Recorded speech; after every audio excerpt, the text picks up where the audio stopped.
firman Tuhan. Sama-sama katakan amin. Silakan duduk Bapak Ibu Saudara. Selamat sore, shalom. Luar biasa, kita boleh menikmati hadirat Allah yang ajaib di tengah-tengah kita. Saya percaya di dalam hadirat Allah ada mujizat yang mengubahkan hidup kita, saudara. Sore hari ini ketika saya berdoa, tadi pagi juga saya sudah menyampaikan hal ini. Dan sore ini saya ingin setiap kita juga mendapatkan firman yang sama, yang bisa menguatkan dan meneguhkan iman kita, untuk kita tidak boleh takut dan tidak boleh gentar. Apapun yang kita hadapi di depan kita, kita percaya Allah kita jauh lebih besar daripada apapun juga. Hari ini kita akan berbicara tentang sikap hati. Your attitude determine your success. Sikap hati kita menentukan keberhasilan hidup kita.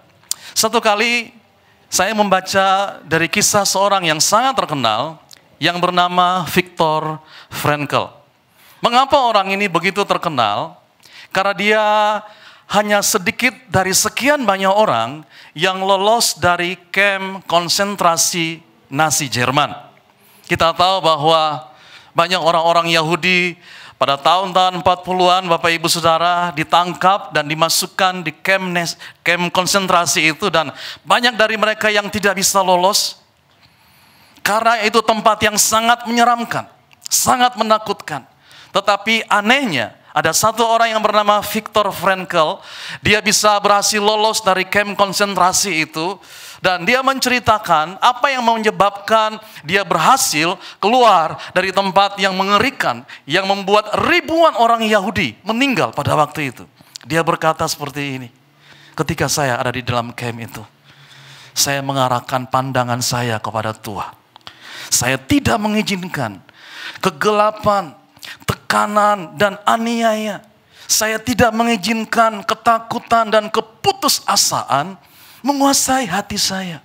Itu sebabnya dia menjaga hatinya, dia menjaga sikapnya, dan dia tetap memandang ada pengharapan di dalam Tuhan.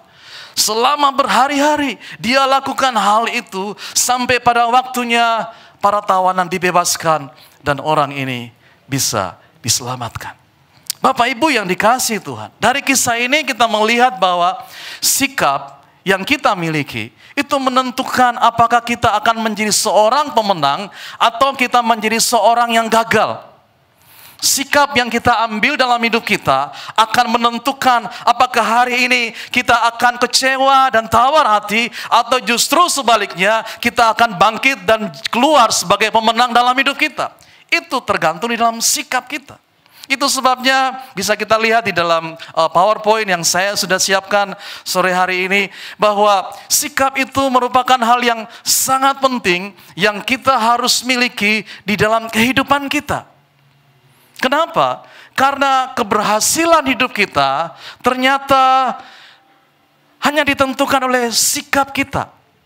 Banyak orang yang berkata, ya next silakan. Pendidikan itu menjadi kunci keberhasilan.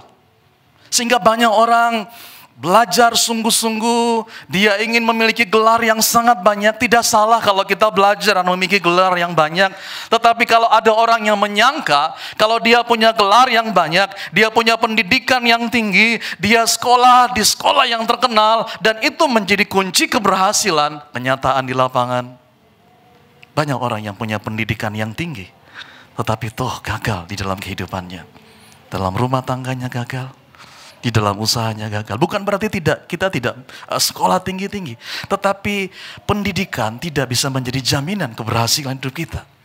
Ada yang berkata bahwa kalau kita memiliki warisan yang sangat banyak, kalau orang tua kita konglomerat dan mewariskan warisan yang sangat banyak sehingga 7 keturunan kita tidak akan pernah habis makan makanan itu, toh di dalam kenyataan juga kita melihat bahwa walaupun seseorang memiliki warisan yang banyak di dalam kehidupannya, tidak menjadi jaminan bahwa itu menjadi keberhasilan dalam hidupnya. Justru kita melihat ada orang yang merasa dia memiliki harta yang banyak, memiliki warisan yang banyak, dia tidak memiliki daya juang yang tinggi. Dia merasa dia nggak perlu kerja keras, toh dia tinggal menikmati hasil dari warisan orang tua. Akhirnya sikap seperti ini membuat dia menjadi orang yang kurang tangguh, gampang menyerah. Karena dia tidak dilatih di dalam suatu sekolah kehidupan yang membentuk hidupnya. Itu sebabnya warisan pun tidak bisa kita andalkan untuk menjadi kunci keberhasilan di dalam kehidupan kita. Ada yang berkata bahwa, oh Pak, latar belakang. Kalau saya punya latar belakang dari keluarga biru, saya keturunan raja-raja, keturunan keraton, itu pun bisa menjadi dasar dari keberhasilan saya. Tetapi kenyataan menunjukkan, sekalipun kita memiliki keturunan raja, kita memiliki darah biru sekalipun, tetapi itu tidak menjamin bahwa itu menjadi keberhasilan, kunci keberhasilan di dalam hidup kita. Apa sih yang menjadi kunci keberhasilan? Hari ini kita melihat, next, bahwa keberhasilan itu hanya sejauh sikap kita. Hidup ini merupakan rangkaian keputusan. Kita diperhadapkan dengan pilihan-pilihan hidup. Kadang-kadang kita mengalami kehidupan yang tidak sesuai dengan keinginan kita. Ada seorang anak yang mengeluh, Tuhan, kenapa Engkau berikan saya kecacatan tangan?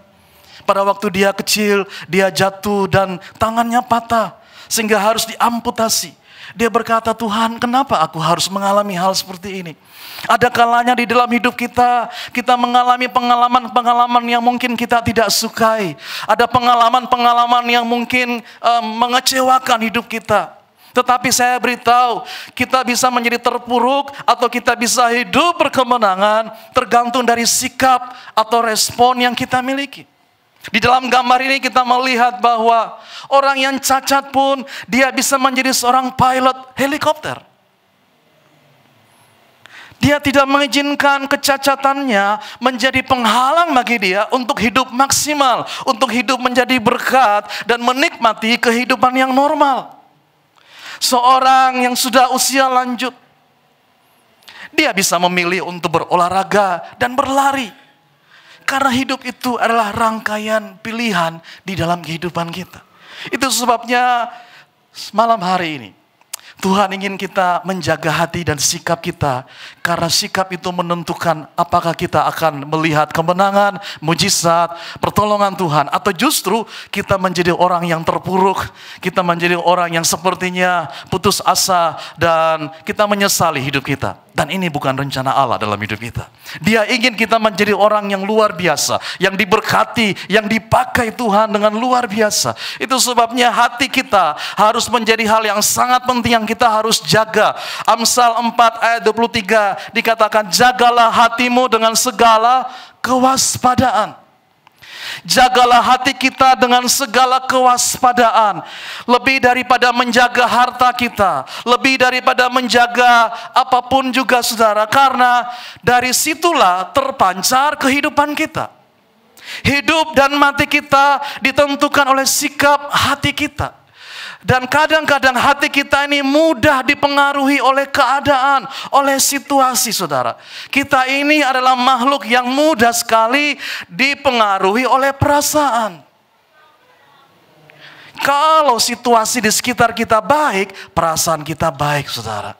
Kalau kita lihat orang senyum dengan kita, wah kita rasa aduh orang ini kok senyum ya, baik dan hati kita senang.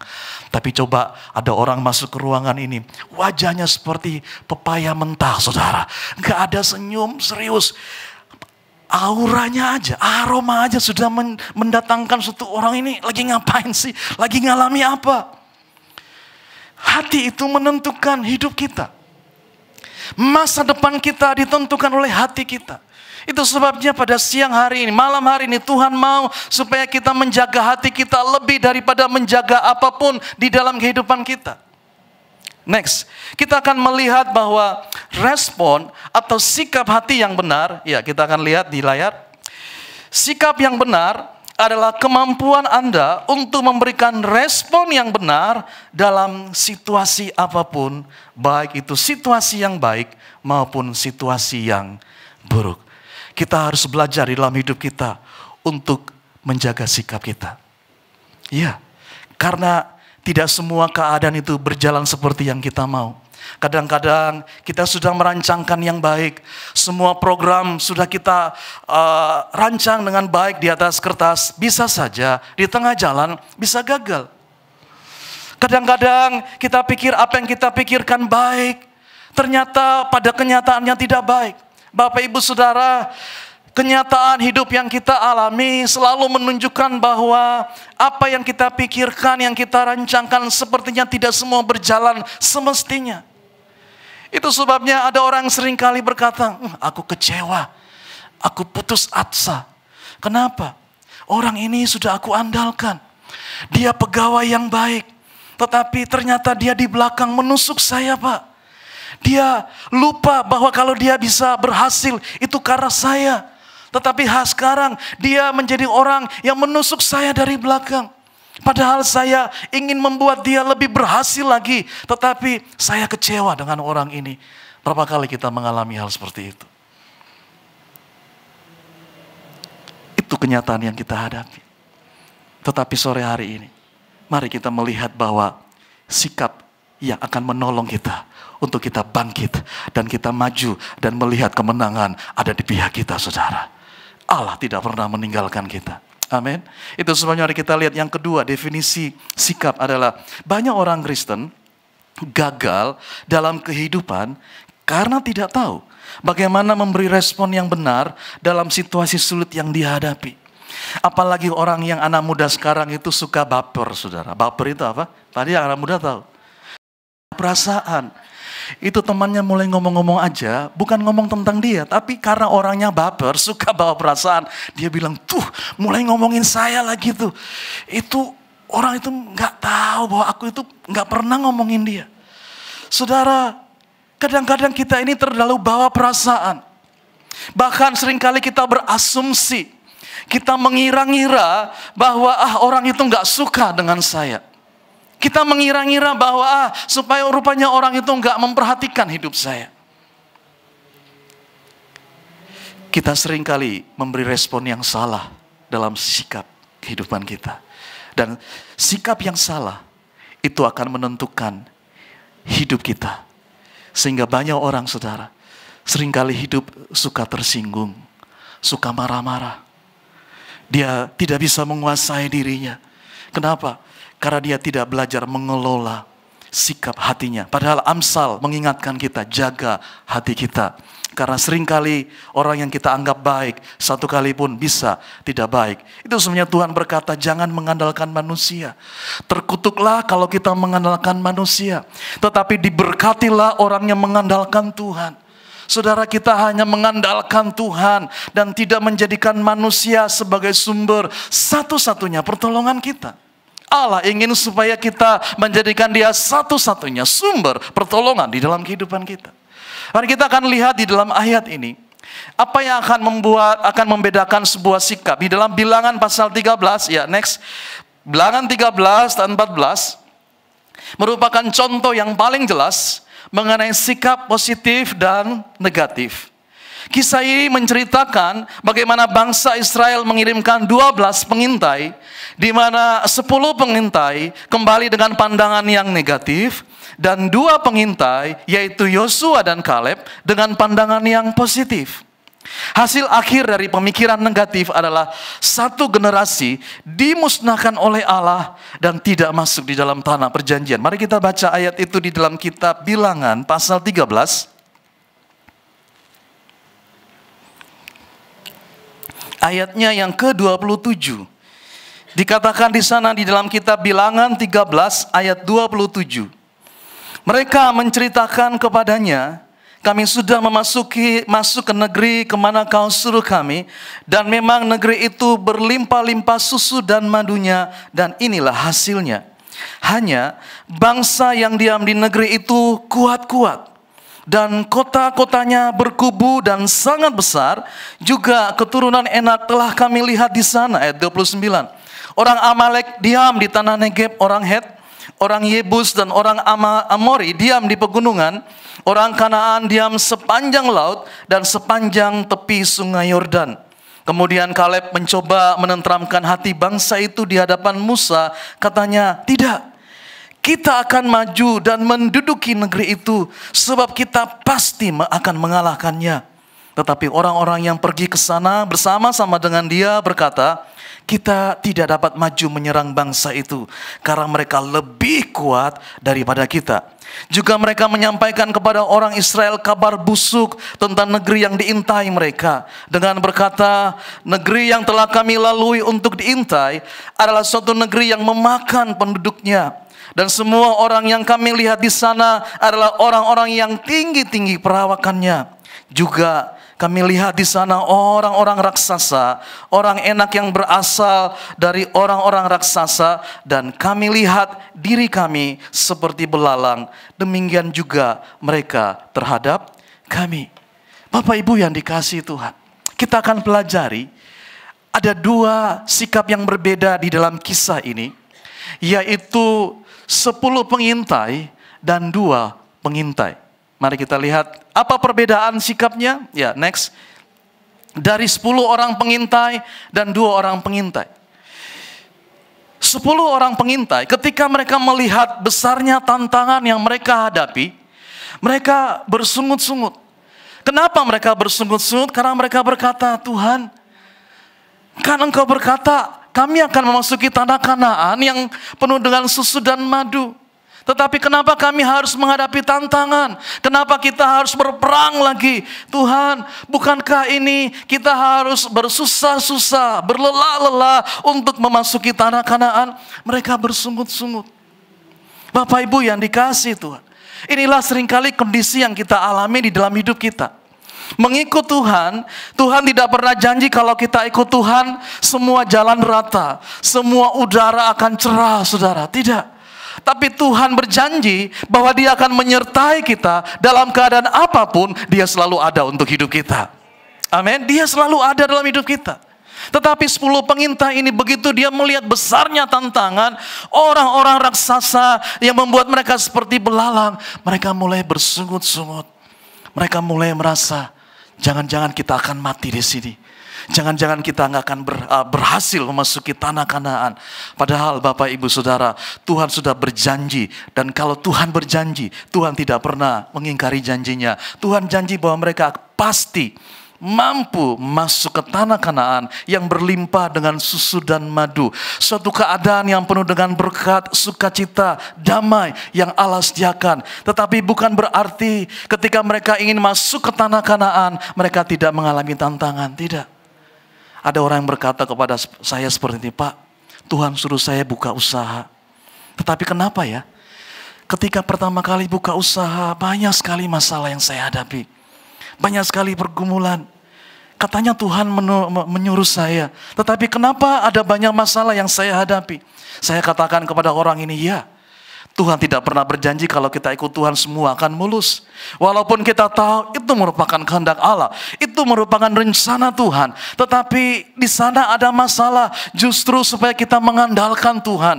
Justru supaya kita bergantung kepada Allah. Supaya kita tidak mengandalkan kekuatan kita sendiri. Justru kalau ada masalah itu baik supaya kita melihat kalau kita berhasil. Itu bukan karena kehebatan kita, tapi karena kuasa Allah dalam hidup kita. Amin. Karena Allah yang menolong kita. Mereka bersungut-sungut. Apalagi Bapak Ibu Saudara, setelah mereka bersungut-sungut, mereka mulai memberontak. Mereka berontak terhadap Musa. Mereka berontak terhadap Tuhan. Mereka berkata, Musa, lebih baik engkau bawa kami kembali ke Mesir. Mereka lupa bahwa Tuhan yang sudah memelihara, yang menyertai mereka, sehingga kasut mereka tidaklah rusak. Mereka menikmati makanan-makanan yang luar biasa yang dari surga. Makan mana dari surga. Tuhan kirim daging dari surga, saudara. Tuhan pelihara mereka. Tetapi baru kena masalah, baru ada persoalan, mereka mulai memberontak. Inilah sikap 10 pengintai. Mereka tidak percaya kepada janji Tuhan. Dan mereka menunjukkan sikap pengecut. Mereka takut untuk melangkah maju. Ini sikap. Dan banyak orang memiliki sikap seperti ini. Dan akhir dari 10 pengintai adalah Alkitab berkata, semua 10 pengintai dan orang Israel yang mengikuti mereka ditewaskan di padang gurun. Mereka tidak berhasil masuk ke tanah Kanaan. Mereka gagal, saudara. Karena apa? Sikap hati mereka. Sebaliknya, ada 2 pengintai. Apa yang mereka lakukan ketika menghadapi masalah yang sama? Melihat raksasa-raksasa itu, Yosua dan Kaleb, mereka tetap mentaati Tuhan. Mereka berkata, enggak, kita akan maju. Walaupun kita seperti belalang, tapi Allah kita jauh lebih besar daripada mereka. Kita akan telan mereka karena Allah kita lebih besar. Mereka taat. Mereka tahu bahwa Tuhan itu Tuhan yang luar biasa. Dan membuat mereka, ayo kita berjalan, melangkah. Karena pasti Tuhan akan menolong hidup kita. Mereka mentaati Tuhan. Tidak mudah Bapak Ibu Saudara untuk hidup taat di tengah-tengah tantangan. Ada yang berkata begini, iya ya, sekarang ini godaannya makin hari makin banyak Pak. Bapak kan pakai internet. Itu kita kalau udah buka media sosial, itu yang gak benar-benar itu bisa-bisa ada Pak. Gimana tuh? Makin sulit ya Pak untuk taat hari-hari ini. Saudara, banyak orang berkata hari-hari ini makin sulit untuk taat sama Tuhan. Karena godaannya makin besar. Godaannya itu makin banyak. Sehingga kalau kita hidup kudus, hidup suci rasanya mustahil. Tetapi apakah benar demikian? Tidak. Tidak Bapak Ibu Saudara. Sekalipun perkembangan dunia sangat maju, kita hidup di zaman teknologi yang sangat luar biasa. Sehingga kita bisa menikmati kecanggihan apapun juga. Itu tidak bisa menghalangi kita untuk tetap hidup kudus. Untuk kita hidup suci, hidup di dalam ketaatan kepada Tuhan. Ada yang bertanya, gimana Pak? Caranya supaya kita bisa hidup taat, hidup kudus. Wong semuanya ini sudah serba kemajuan. Godaan makin banyak. Dimulai dari sikap hati. Kalau kita jaga hati kita dan berkata, aku mau hidup benar. Aku mau hidup kudus. Aku mau hidup menyenangkan hati Tuhan. Itu dimulai dari sikap kita. Dimulai dari sebuah pilihan. Hidup ini adalah pilihan. Kita bisa mengikuti teman-teman kita. Kita bisa mengikuti kenikmatan dunia, itu pilihan. Tetapi Tuhan mau supaya kita memilih apa yang baik, apa yang berkenan, apa yang sempurna. Hidup ini adalah pilihan. Kalau di tengah-tengah kemajuan dunia ini, kita bisa memilih untuk hidup kudus, itu pilihan. Dan kalau kita memilih untuk hidup taat, maka kita akan bisa hidup taat saudara. Kita bisa hidup kudus karena itu sebuah pilihan di dalam kehidupan kita. Apalagi kita lihat. Mereka mengambil sikap untuk maju. Mereka tidak peduli besarnya persoalan yang mereka hadapi. Mereka menunjukkan keberanian yang berakar pada iman. Karena mereka tahu bahwa Allah yang sudah menuntun mereka adalah Allah yang sama yang akan membawa mereka dari satu kemenangan kepada kemenangan yang berikutnya. Mereka melihat diri mereka disertai oleh Tuhan. Bapak Ibu yang dikasihi Tuhan, inilah sikap yang kita harus miliki yang menjadi kunci keberhasilan di dalam hidup kita. Rahasianya adalah apa? Percaya bahwa Tuhan menyertai kita. Percaya bahwa Allah tidak pernah meninggalkan hidup kita. Dia tahu apa yang ada di dalam hati kita. Dia tahu semua persoalan yang kita miliki. Tuhan berkata, marilah hai semua orang yang letih lesu dan berbeban berat. Tuhan katakan datang. Karena bagi Tuhan semua masalah kita itu kecil. Mungkin kita yang merasa sudah hampir mati. Kita yang merasa sudah hampir setengah mati. Tuhan bilang kecil. Jangan tanggung sendiri bebanmu, kata Tuhan.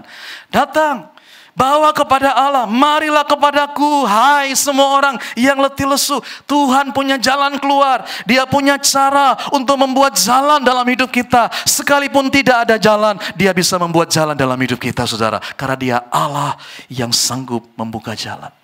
Biarlah sore hari ini kita sungguh-sungguh memiliki sikap seperti ini. Tidak mau menyerah dengan apapun juga.